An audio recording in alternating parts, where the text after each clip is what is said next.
Greetings, One Dao Kung Fu family and all global Wing Chun enthusiasts.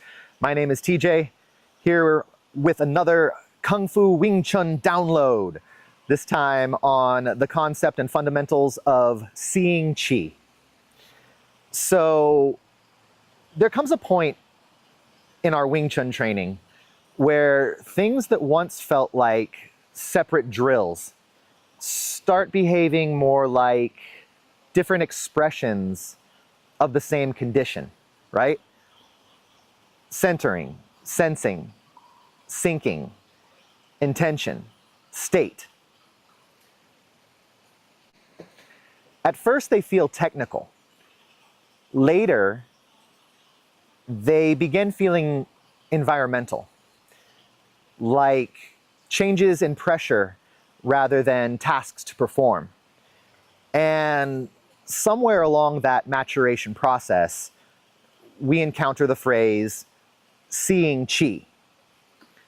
Now, depending on how this is presented, it can sound like something from stuff of legend, or at least the supernatural marketing department of martial arts.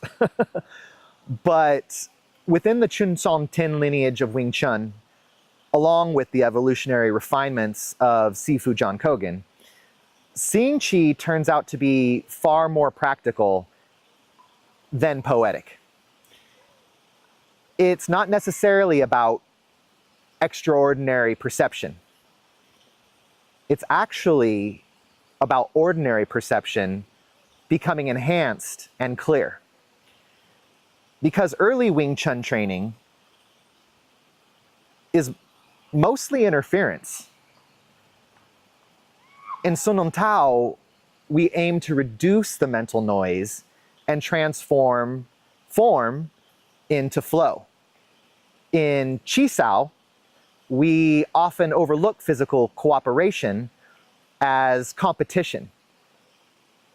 And in partner training, we negotiate with our own tension while calling it structure. This is all very normal in the beginning. But gradually, things begin to shift. We start noticing that how we perceive interaction directly shapes how the body organizes with it. Not philosophically, mechanically. When our perception narrows, our power in movement begins to fragment. When perception widens, that relationship with power stabilizes.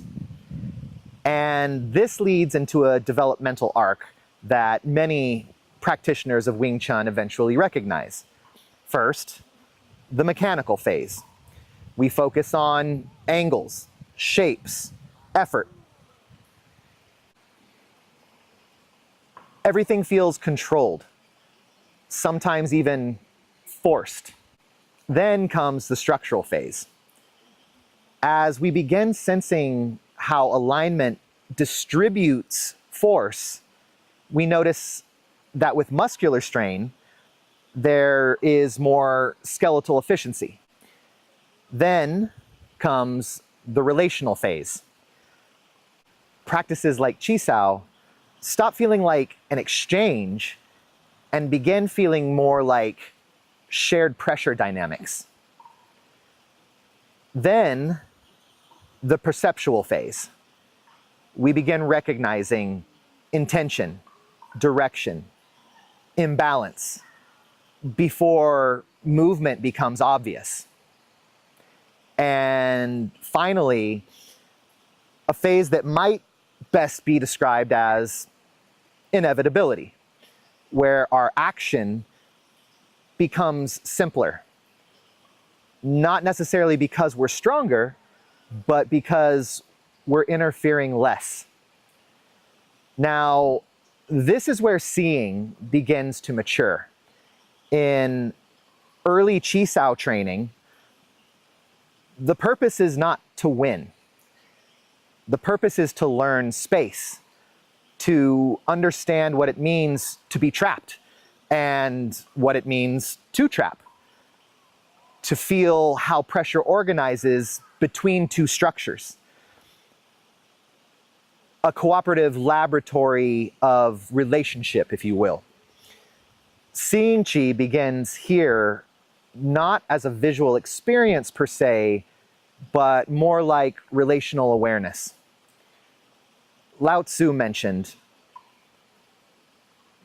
to see things in a seed is genius.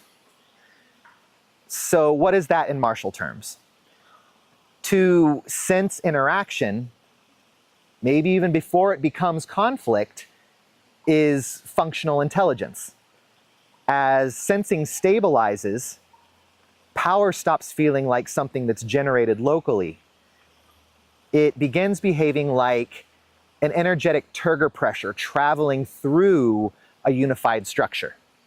When visual awareness is introduced, even faintly, we begin to notice subtle and maybe not so subtle changes. Our breathing deepens, our shoulders soften, timing begins to improve without conscious effort. Not because imagery creates power, but because our attention starts reorganizing our coordination. So Bruce Lee often said, it's not daily increase, but daily decrease. Seeing reveals what can be removed. Now, as the sinking energy deepens in our practice, another paradox becomes clear. Less effort can often produce more structural strength, which feels counterintuitive at first, I know, because the modern training culture these days often glorifies strain. But in internal arts and the Chun Song Ten lineage of Wing Chun in particular, shows us something that can be easily overlooked. Strain is often misdirected intention. And this is where Sifu Kogan's refinement truly becomes essential. Through the development of the Nim Tao state and highest intention training, One Dao students are guided to establish an internal coherence first, so that our mechanical expression reorganizes itself naturally. Rather than forcing skill through repetition alone, perception itself becomes the organizing principle. So if any of you have heard of a guy named Dr. Joe Dispenza, he speaks about how sustained mental states reshape our neural pathways. Well, in Wing Chun training, we observe an even more simple expression, where our intention stabilizes, our structure follows. Similarly, there's a gentleman named Dr. Bruce Lipton. His research into perception and biology reflects a parallel insight. What the nervous system expects, the body organizes around. So during Chi Sao, for example, this becomes visible. When a practitioner fixates on the hands, tension accumulates. When awareness expands to include directional, relational space, then the movement naturally simplifies.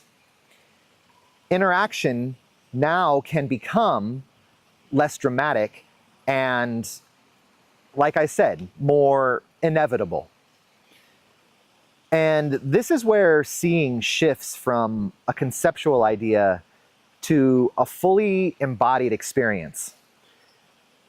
Visualization at this stage functions like temporary scaffolding.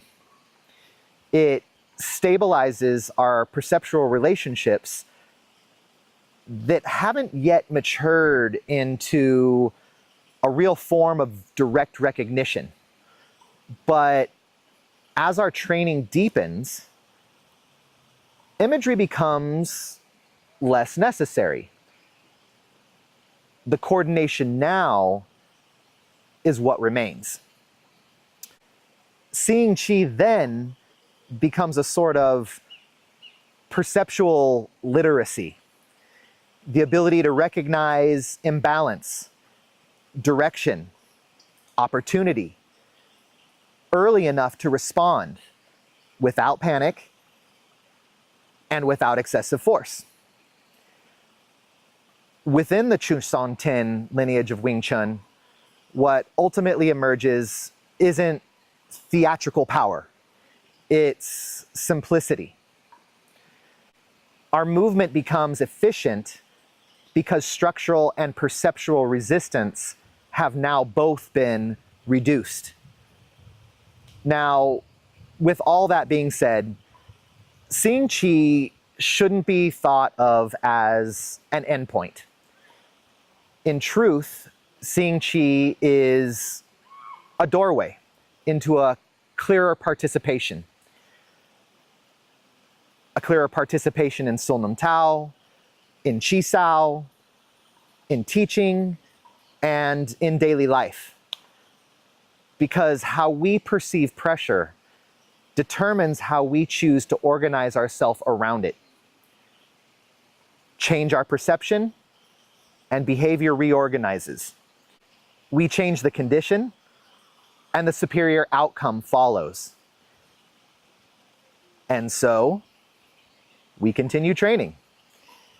Because as we continue to refine ourselves, so much of our power comes down to what we choose to see. Thank you all so much for taking the time to watch. I will see you in my next video, breaking down the fundamentals of powerful stance and the invisible guard. Peace, love, and Kung Fu, Wing Chun warriors.